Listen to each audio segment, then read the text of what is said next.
রহমতে আবু সালে মুসা জঙ্গি রহমাতুল্লাহ আলাইহির স্ত্রী অর্থাৎ উম্মে খায়ের ফাতেমা গর্ভবতী হলেন। একদিন রাতে আব্দুল কাদের জিলানী রহমাতুল্লাহ আলাইহের আম্মাজান উম্মে খায়ের ফাতেমা নিজ গৃহে শায়িত ছিলেন।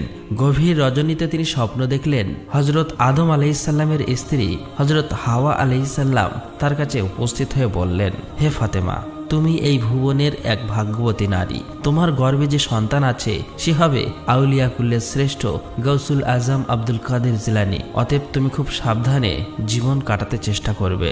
এই কথা বলে সেখান থেকে অদৃশ্য হয়ে গেল। সাথে সাথে উম্মে খায়ের ফাতেমার ঘুম ভেঙে গেল। তখন তিনি আল্লাহর দরবারে শুকরিয়া আদায় করলেন। এভাবেই সময় কাটতে লাগলো। অতঃপর 470 হিজরির পহেলা রমজান ইরানের জিলান প্রদেশের নহিব গ্রামে গৌসুল আজম আব্দুল কাদের জিলানী রহমাতুল্লাহ আলাইহি জন্মগ্রহণ করলেন। গৌসুল আজম আব্দুল কাদের জিলানী রহমাতুল্লাহ আলাইহি তখন মায়ের কোলে। রমজান শুরু হবে, তাই রমজানের চাঁদ দেখার জন্য কতগুলো লোক এক জায়গায় হাজির হলো, কিন্তু আবহাওয়া খারাপ থাকার কারণে রমজানের চাঁদ কেউই দেখতে পেল না। একে অপরের মধ্যে বিতর্ক শুরু হলো। কয়েকজন লোক বলতে লাগলো, রমজানের চাঁদ যেহেতু দেখা যায়নি তাই কাল থেকেই রমজান শুরু হবে। অপরদিকে থাকা কয়েকজন লোক বলল, প্রিয় ভাইয়েরা, আপনারা ভুল বুঝছেন, রমজান আজ থেকে শুরু হয়ে গেছে। এভাবে একে অপরের মধ্যে তর্ক বিতর্ক শুরু হয়ে গেছে। আসলে সত্য কোনটা এটা কেউ বুঝতে পারলেন না।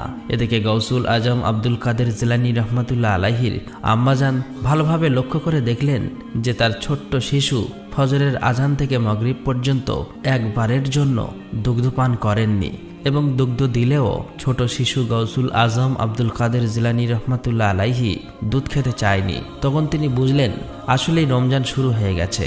লিখিত আছে এভাবেই আব্দুল কাদের জিলানী প্রথম রমজান থেকে 30 রমজান পর্যন্ত ফজর থেকে মাগরিব পর্যন্ত কখনোই দুগ্ধ পান করতেন না, এবং মাগরিবের পরে আবার দুগ্ধ পান করতেন। এভাবেই ধীরে ধীরে গৌসুল আজম আব্দুল কাদের জিলানী বড় হতে লাগলেন। তখন গৌসুল আজম আব্দুল কাদের জিলানী রহমাতুল্লাহ আলাইহি 4 বছর বয়সে উপনীত হলেন।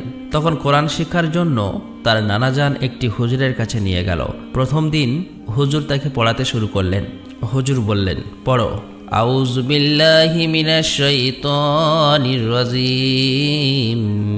এরপরেই গৌসুল আজম আব্দুল কাদের জিলানী বিসমিল্লাহির রহমানির রহিম পড়ার পর 18 পারা কোরআন মুখস্থ বলে দিলেন। এটা দেখে সেই হুজুর একেবারেই হতভম্ব হয়ে গেলেন। তিনি চমকে গেলেন।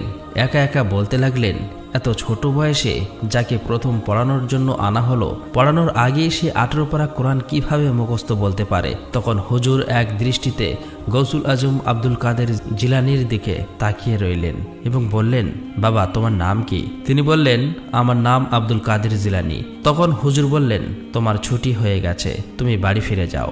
অতঃপর গৌসুল আজম আব্দুল কাদের জিলানী বাড়ির দিকে রওনা হলেন। বাড়িতে প্রবেশ করতেই আব্দুল কাদের জিলানীর নানাজান বললেন, কি ব্যাপার? তোমাকে তো হুজুরের কাছে কোরআন শেখার জন্য দিয়ে এসেছিলাম, এত তাড়াতাড়ি বাড়ি ফিরে এসেছো কেন? তখন গৌসুল আজম আব্দুল কাদের জিলানী বললেন, হুজুর আমাকে ছুটি দিয়েছে আর বলছে যাও, তোমার আর পড়তে হবে না। এই কথা শোনা মাত্রই আব্দুল কাদের জিলানীর নানাজান একটি লাঠি নিয়ে তাড়া করতে লাগলেন। দৌড়ে যেতে যেতে কিছু পথ যাওয়ার পর রাস্তার ধারে একটি কবরস্থান দেখতে পেল। আর তখনই গৌসুল আজম আব্দুল কাদের জিলানী রহমাতুল্লাহ আলাইহি কবরবাসীকে উদ্দেশ্য করে বলল, হে কবরের মুর্দারা, তোমরা দেখো আমার নানাজান আমাকে তাড়া করছে, তোমরা সবাই পালাও। এই কথা বলার সাথে সাথেই কবর থেকে অনেক মুর্দা উঠে এসে আব্দুল কাদের জিলানীর সামনে দাঁড়িয়ে গেল। এটা দেখে আব্দুল কাদের জিলানীর নানাজান বিস্ময়ে হতবাক হয়ে গেলেন। তিনি বুঝতে পারলেন আসলে তিনি কোনো সাধারণ ছেলে নয়, আল্লাহর রহমত তার উপরে আছে। সে বড় হয়ে বিশাল এক আল্লাহওয়ালা ব্যক্তিতে পরিণত হবে। এভাবে গৌসুল আজম আব্দুল কাদের জিলানী রহমাতুল্লাহ আলাইহি ধীরে ধীরে বড় হতে লাগলেন। একদিন গৌসুল আজম আব্দুল কাদের জিলানীর আব্বাজান ব্যবসার উদ্দেশ্যে কোনো এক দূরবর্তী জায়গায় যাবার জন্য প্রস্তুত হচ্ছিলেন। সেই সময় গৌসুল আজম আব্দুল কাদের জিলানী এসে বললেন, আব্বাজান, আমি আপনার সঙ্গে যাব। তখন আবু সালে মুসা মৃদু হেসে বললেন, বাবা, তুমি এখন ছোট, যেও না। একে তো দীর্ঘ পথ, তার উপর ভয়ঙ্কর জঙ্গল।